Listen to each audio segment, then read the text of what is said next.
السلام عليكم الناس الكل، صحة شربتكم. اليوم باش نحكي فيه سوجي اللي ما عينيش باش نحكي فيه، اما لازم نحكي فيه. حاسيلو اليوم باش نحكي على المسلسلات التونسية، معناها نستناو فيها الناس الكل، معناها بطبيعتها مرة في العام تتعدى كان في رمضان، معناها مع اللمة مع الفامين، الناس الكل باش نتفرجوا فيها مع بعضنا، شوية جو ضحك في بالنا.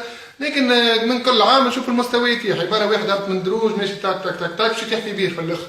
مستوى معناها لطفي يا ربي فضايح، معناها كيما باش نحكي على مسلسل حكاية تونسية. أنا بالنسبة لي ذي راه دعارة تلفزية، عبارة على سلسلة متاع أفلام إباحية، معناها شيء يضحك، شيء بالحق يحش مستواه، معناها تحبينا هاسو بوان. تحب تقول لي هذا واقع على المجتمع التونسي ولا هذه حقيقتنا ولا كل شيء؟ نقول لك غلط على طول، خاطر هذا ممكن الواقع بتاع 5% من التوانسة ولا الواقع بتاع 10% ما يسالش نجم نقولوا، خاطر هذا عمره ما يكون انسان توانسة هكا ولا رجالنا هكا ولا مجتمعنا هكا، معناها احنا خير من الشيء هذايا.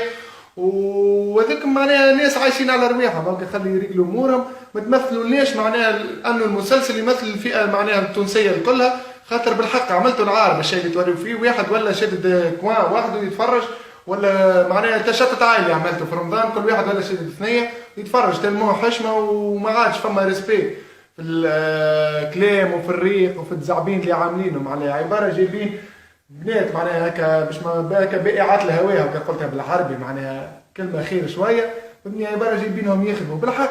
معناها كيفاه نرى ممثله تقبل دورة كيكه بالله، معناها من بعد كيفاه باش يراها راجلها ولا ولدها، تقول لي تمثيل، هي تمثيل، اما هي كي تمثل يعني عباره تمثل في حاجه واقعيه، لكن هي ماهيش واقعيه، ما همش انسانه كيكه، خاطر ديما تصورنا في الانسان تاعنا بهم وعليهم كل شيء، راهم انسان راهو طايرين برشا على الحكايه هذوما، بعاد على الحكايه هذوما، مالغري انه فما فئه بالطبيعه كما في المسلسل ما نسي الاغلبيه نتاع التوانسه نسي متربيين والحمد لله. معناها كاين انت يا خويا امك ولا اختك معناها كيكه وباعوا عليها، احكي على امك واختك، معناها ما توريناش اللي هما نفسهم كاين الانسان الكل.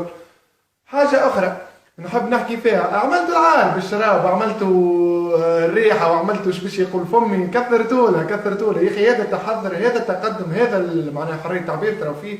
انتم التوانسه المشكل فيش، احنا التوانسه حريه التعبير راها من حزام اللوطه، يعني هذا شريناه حريه التعبير، ما طرحتوش مواضيع باهيه، ما عملتوش سوجي باهي، معناها يحكي على هم البلاد، يحكي على معناها شنو المشاكل اللي صايره كل شيء، توريو كان في الكبت نتاعكم مسيبينه في مسلسلات.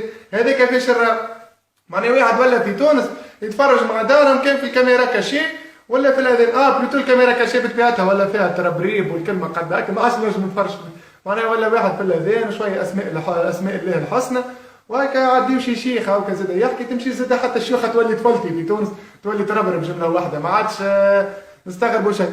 حاسيلو ربي يعافيكم المخرجين الكل، السيناريست الكل، خاطر لي سوجي معناها نتاعكم ظاهر لي تمثل على حكايتكم مع نساكم ولا حكايتكم في داركم. حسب مرة انا ظهر لي عندكم مشكله كبيره هذه، شوفوا حياتكم قبل، خاطر من غير ما تطرحوا لي سوجي هذوما على معناها في التلفزه وكل شيء، خاطر ما همش هكا تونس، ماناش عايشين هكا، واحنا خير من شيء هذايا برشا. السلام عليكم وربي معكم.